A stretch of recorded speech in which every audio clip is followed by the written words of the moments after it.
next video. In today's video I will show you how to use the wake lock API in web development with JavaScript. So if you don't know what is a wake lock API, so it's basically help the user to keep his screen to prevent the screen from turning off. Like it will keep the screen on. So sometimes you might be knowing that if there is no activity on your PC or on your phone, the device automatically locks itself to prevent battery drain.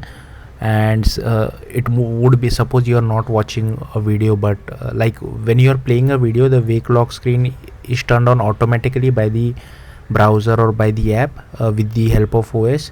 But sometimes, suppose you might be doing cooking and you might be listening to something, and it so typically it suppose it does not support background music playing, then or some other activity you don't want the something like in a metaverse you don't want your app to like for the OS to lock down itself. So for this the wake lock API might be really helpful.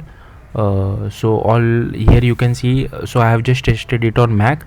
Like I won't be able to show you the demo, but I can show you that the wake lock has been enabled and released. And this does not work on Firefox on Mac. I have not tested it on Chrome. I have also tested it on my Android device with Chrome. It doesn't work. Maybe in newer Android devices or high-end Android devices like Pixel or OnePlus might have it, but I have a Samsung Galaxy 1A or something, 1A or 10A, something like that, and it was not supported. So here you can see, once I click on ask wake lock, so wake lock was found and it was requested. And if you want to release wake lock, be a good citizen and do release wake lock once your job is done, so that you don't drain the user's battery. So if you see, like I'm using Next.js, but you can use whatever you want to. So I have just taken a state for our wake lock, and here inside the button click I'm checking whether my navigator has a wake lock or not. Yes.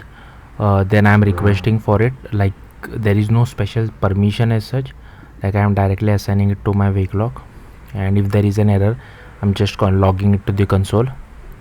And here you can see in the second button I am calling wake lock.release, which automatically calls this API, like this listener. And here I'm just logging it to the console that wake lock has been released. So yeah, that's it.